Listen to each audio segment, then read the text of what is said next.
दोस्तों नमस्कार। आज मैं आपको सुनाऊंगा मुंशी प्रेमचंद की एक रोचक और दर्द भरी कहानी जिसका नाम है बूढ़ी काकी। बुढ़ापा और बचपन दोनों ही एक समान होता है। बूढ़ी काकी के सभी अंग जवाब दे चुके थे। उनके पतिदेव और बेटा तरुण दोनों स्वर्गवासी हो चुके थे। सारी संपत्ति उन्होंने अपने भतीजे के नाम कर दी थी और उसी के साथ रहती थी। संपत्ति नाम कराते समय उनके भतीजे ने उनसे बहुत सारे वादे किए थे और बहुत बड़ी बड़ी बातें की थी। बाद में बूढ़ी काकी को 2 वक्त का खाना भी ठीक से नहीं मिलता था। यह सब देखकर वह खूब रोती थी। उनका भतीजा बुद्धिराम स्वभाव का सरल था और उतनी ही तेज थी उसकी पत्नी रूपा। माँ बाप का ऐसा हाल देखकर बच्चों का भी बूढ़ी काकी के साथ यही बर्ताव था। बूढ़ी काकी कई बार क्रोध में आकर उनको गाली देती तो रूपा सुन लेती तो उनको बहुत मार और गालियां देती। उसी कारण वह शांत रहना ही उचित समझती थी। पूरे परिवार में बूढ़ी काकी को जिससे लगाव था वो थी लाडली, बुद्धिराम की सबसे छोटी बेटी। लाडली अपने दोनों भाइयों के डर से अपने हिस्से की मिठाई बूढ़ी काकी के साथ बैठकर खाती थी। बूढ़ी काकी अपनी कोठरी पर थी। बाहर जश्न मनाया जा रहा था। बुद्धिराम के सबसे बड़े बेटे मुखराम का तिलक था। खूब खुशबू भी आ रही थी और मेहमान बाहर बैठे बातें कर रहे थे। बूढ़ी काकी यहाँ भूखी बैठी थी। आज तो उन्होंने रोया भी नहीं क्योंकि वह अपशकुन हो जाता, क्योंकि उनका खाना देने वाला कोई नहीं था। और आज लाडली भी उनके पास नहीं गई। वह अलग अलग खाने की कल्पना करने लगी और यह सोचते हुए वह कढ़ाई के पास जाकर बैठ गई। रूपा अपने काम में बहुत व्यस्त थी।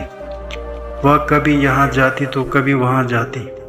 गला प्यास से सूख रहा था किंतु वह 1 मिनट भी टाइम नहीं मिला और क्रोध न जताया, नहीं तो पड़ोसी बोलते कि इतने में ही उबल गई।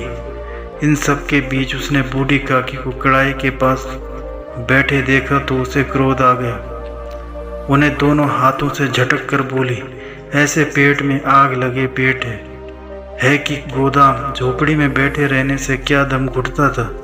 अभी तक मेहमानों ने भी नहीं खाया और भगवान को भोग नहीं लगाया, तब तक धैर्य ना हो सका। यहाँ लोगों को दिखाने के लिए आई है क्या? खाने को मैं खाने को नहीं देती क्या? इधर उधर कुत्ते की तरह मुंह मारती फिरती हो। चुड़ैल ना मारे ना खाना छोड़े। हमारा नाम बेचने पर लगी है, नाक कटवा कर ही दम लेगी। इतनी ठुसती है, ना जाने कहाँ भस्म हो जाता है। भला चाहती हो तो जाकर कोठरी में बैठो। जब घर के लोग खाना खा लेंगे तब तुम्हें भी मिलेगा। तुम कोई देवी नहीं हो कि तुम्हें पहले भोग भोजन करके तुम्हारी पूजा की जाए। बूढ़ी काकी बिना कुछ कहे रेंगते हुए अंदर चली गई और बेचारी कर भी क्या सकती थी। उन्हें रूपा पर क्रोध नहीं था, बल्कि वह सोच रही थी कि जब बाहर वाले नहीं खाना खाया तो वह कैसे खा लेंगी। इतनी जल्दबाजी क्या थी, यह सोचकर बहुत देर तक बैठे रही, इस इंतज़ार में कि जब कोई बुलाएगा तभी जाऊंगी। बहुत देर हो चुकी थी। वह सोचे अब तक तो खा चुके होंगे सब, और वह फिर से बाहर आई, परंतु मेहमान अभी अभी बैठे थे। वह बोलने लगी, अरे यह बुढ़िया कौन है? यहाँ कहाँ से आ गई? देखो किसी को छू ना ले। यह देखकर बुद्धिराम ने पूरी की थाल पटक दी और बूढ़ी काकी को एक अंधेरी कोठरी में दम से पटक दिया। अब तक सभी ने भोजन कर लिया था पर बूढ़ी काकी को कोई नहीं पूछा। लाडली बूढ़ी काकी से बहुत प्यार करती थी पर वह उनके पास अपनी माँ के डर से जा ना सकी। उसके मन में कई बातें आ रही थी और बूढ़ी काकी के साथ किया बर्ताव भी अच्छा नहीं लग रहा था। इसलिए वह अपने हिस्से की पूरी ना खाकर गुड़िया की पिटारी में रखी थी और वह सोचकर भी कि काकी यह देखकर खूब खुश हो जाएगी। रूपा आंगन में सो रही थी। जब लाडली को यकीन आया कि वह सो गई है तब हिम्मत करके लाडली काकी के पास गई। काकी की उम्मीद अब तक तो मिट चुकी थी।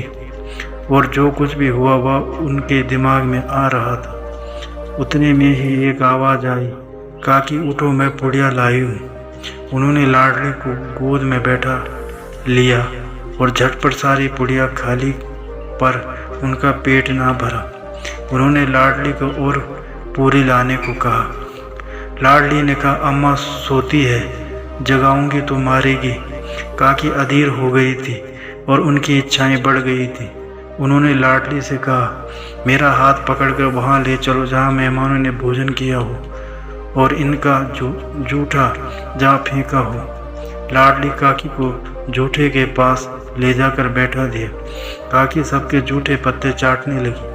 उन्हें पता था कि यह उचित नहीं है, लेकिन वह भूख से व्याकुल थी। अचानक रूपा की आंख खुलती है और उसे लाडली कहीं नजर नहीं आती।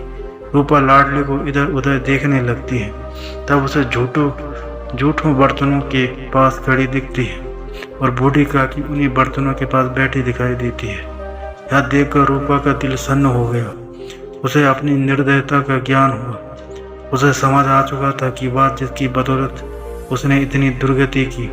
रूपा उठी और पूरी थाली सजाकर बूढ़ी काकी के पास जाकर बोली, काकी उठो यहाँ से और भोजन कर लो। मुझसे बड़ी भूल हुई है, बुरा ना मानना। परमात्मा से प्रार्थना कर दो कि वह मेरा अपराध क्षमा करे। बूढ़ी काकी सब कुछ भुलाकर सिर्फ खाना खाने लगी और वही रूपा वह स्वर्गीय दृश्य को देख रही थी। दोस्तों, ये थी आज की कहानी। उम्मीद करता हूँ आपको कहानी पसंद आई होगी। अगर आपको कहानी पसंद आए तो चैनल को सब्सक्राइब करें और बेल आइकन को प्रेस करके ऑल पर क्लिक करें। धन्यवाद।